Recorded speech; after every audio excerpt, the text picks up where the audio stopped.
하나님 말씀 요한복음 3장 8절 바람이 임의로 불매 내가 그 소리는 들어도 어디서 와서 어디로 가는지 알지 못하나니 성령으로 난 사람도 다 그러하니라. 아멘. 저는 기억이 나실지 모르겠어요. 저는 저번 주에 말이죠, 여러분들에게 저번 주 금요일 설교 가운데 거룩하게 살려고 노력하는 것을 신앙의 토대로 두기 전에 먼저 구원을 받아야 함을 말씀을 드렸어요. 저는 여러분이 자신이 구원을 받았는지 먼저 검증을 해봐야 한다고 말씀을 드렸어요. 그런데 생각을 해보니까 그렇다면 구원을 받는 방법은 말씀을 못 드려도, 왜냐하면 그것은 주님밖에 할 수 없는 거기 때문에 그것은 이 강단에서 말할 수 있는 부분이 아닌 거예요. 그러나 구원을 받은 사람에게 나타나는 현상을 말씀은 해드릴 수 있는 거예요. 그래서 이번 주 한 주는 구원받은 자들에게 일어나는 그 특징 5가지를 여러분들에게 말씀을 드리려고 해요. 매일 한 가지씩 다룰 건데요, 이러한 증거들이 나 자신에게 있는지 한번 체크하세요. 그리고 있다면 어느 정도 풍성한 것인지 그것도 체크해 보시고요. 혹시 매일매일의 그 증거가 내 안에 나타나지 않고 있다면 지금 본인의 구원을 의심해 봐야 한다는 것을 말씀을 드려요. 없다면 의심해 봐야 돼요. 그러면 매일 여러분들이 구원받기를 소망하는 것이 더 복된 것이죠. 그래서 이 일주일간은 잠시 출애굽기 강해를 멈추고 이렇게 중생 세미나라고 해야 할까요? 그걸 일주일간 한번 5번에 걸쳐서 나누겠습니다.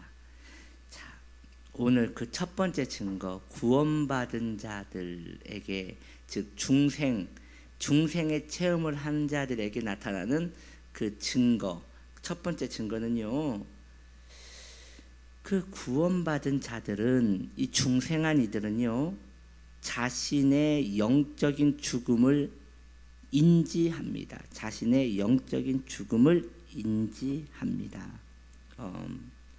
예수님이 말씀하시기를 나는 건강한 자들을 위하여 온 것이 아니라 병든 자를 위하여 왔다라고 말씀하지 않았어요? 이 말씀은 자신이 아프다고 생각하는 이들에게 예수님의 은혜가 필요한 것이지, 자신이 아프다고 생각하지 않는다면 예수님도 필요하지 않는다는 거예요. 그런 분 있어요. 병원에 안 가요. 보면 증상이 있는데 병원에 안 가요. 왜 안 가느냐? 자기는 아프지가 않대요. 뭐 이런 걸로 병원 가니에요. 즉 병을 키우는 분들이죠. 그런 분들은 누가 와서 당신 아픈 것 같다라고 말해도 절대 믿지 않아요. 그리고 병원도 가지 않아요. 그러니 본인이 아픈 것을 아무도 그걸 설득시킬 수가 없는 거예요. 본인도 믿지 않고 다른 이들이 말해주는 것도 믿지 않으니 말이죠. 마찬가지예요. 이 구원이라는 것 말이죠, 중생이라는 것 말이죠, 죽은 영혼이 살아나는 거거든요. 중생이란 하나님과 관계가 끊어져서, 아니요, 하나님과 관계 없는 자가 하나님께 구원을 받는 것입니다. 우리는 본질적으로 죄인이었습니다. 본질적으로 하나님과 원수였습니다. 그래서 그걸로 말미암아 우리는 멸망받을 수밖에 없고 하나님께 미움을 받는 존재였으며, 우리의 존재 자체가 하나님 앞에 역겹고 정말 괴로운 존재들이었습니다. 그런 나 자신이 인정되어져야지 중생의 은혜가 있는 것이에요.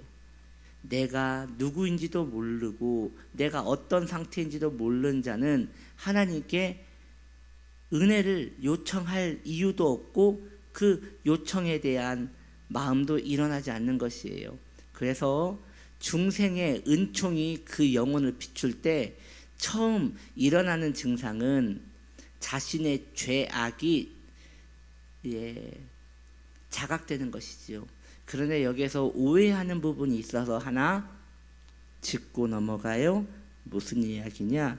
죄를 자각하라고 했더니 이것도 죄고 저것도 죄고 거짓말한 것도 죄고 내가 누구한테 사기친 것도 죄고 10년 전에 그때 누구를 때린 것도 죄고 모든 게 죄구나 라고 하면서 행위적인 죄를 생각하시는데, 그래서 그 행위적인 죄를 하나님 제가 이런 죄를 지었습니다 라고 하면서 고해성사하듯 하나님께 자신의 죄를 나열하시는 분들이 있어요.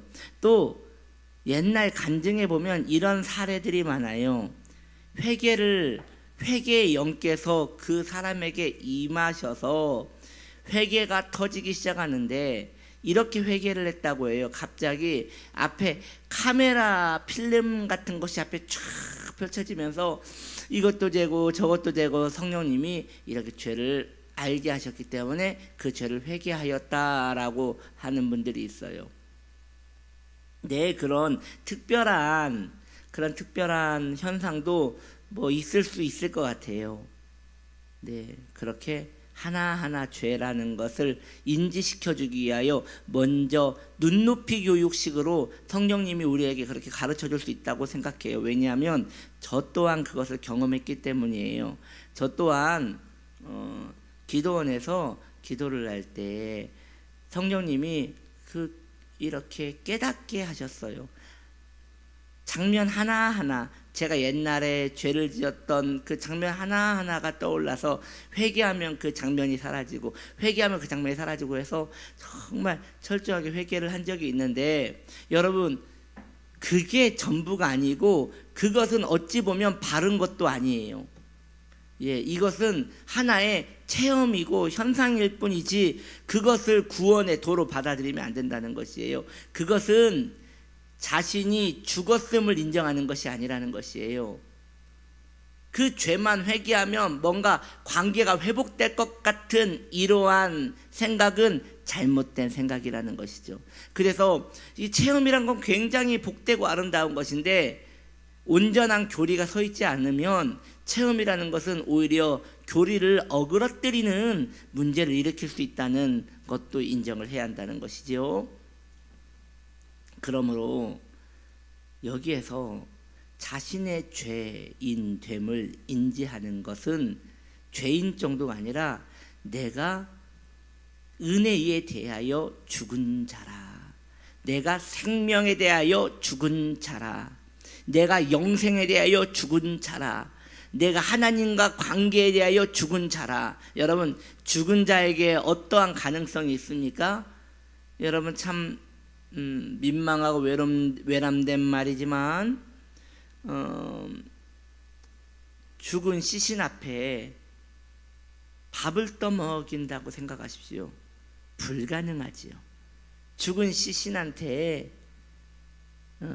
이 냄새 좀 맡아보십시오 라고 말하는 것, 이거 불가능한 거잖아요. 맞아요. 죽은 자에게 은혜 좀 받아보십시오, 죽은 자에게 하나님을 사랑해 보십시오, 모두 불가능한 것이에요. 살아야 돼요. 그런데 살려면 먼저 내가 죽었음이 이해되어져야 하는 거예요. 그때부터 은혜가 시작되는 것이에요. 그러니까 갑자기 이 중생의 은혜가 임하면 어떤 현상이 일어나느냐, 갑자기 내가 죽은 자구나 라고 하면서 어마어마한 두려움이 자기를 찾아오는 것이에요. 죽었다는 사실이 인지되면서 이제 나는 어떻게 하나 하면서 그 살려고 하는 그 문제 말고는 어떠한 것도 관심이 가지 않는 거예요. 여러분, 죽은 사람이 뭘 기대할 수 있겠어요? 살아나는 것 말고 말이죠.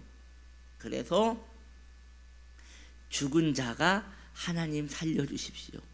하나님 한 번만 살려주십시오.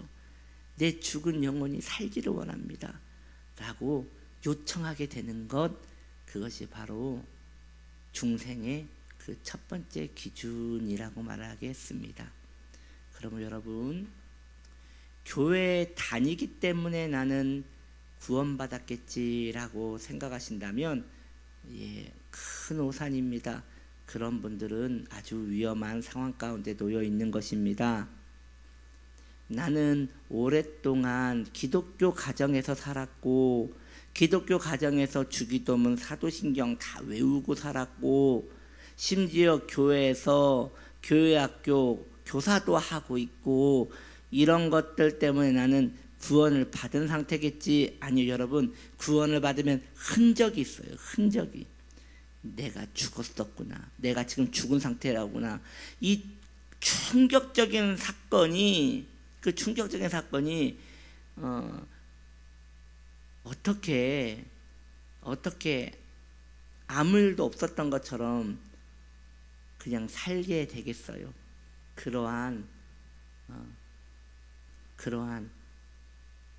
죽은 자였던 내가 인지되는 그 사건이 틀림없이 구원받은 자들에게는 있다는 것이에요. 그래서 여러분들에게 지금 그러한 감정이 어느 정도 있는지, 그러한 기억이 지금 어느 정도 있는지 한번 확인해 보십시오. 있다면 얼마나 풍성한 분인지, 얼마나 풍성하게 그것이 내 안에 있는지 그걸 확인하십시오. 그리고 없다면 위기감을 느끼십시오. 그러면 됩니다. 그리고 하나님께 당장 무릎을 꿇고 내가 죽은 자라는 걸 알게 하소서라고 하면서 하나님 앞에 회심을, 중생을 구하는 여러분 되기를 바랍니다. 이렇게 오늘 첫 번째 날을 마칩니다. 기도합니다.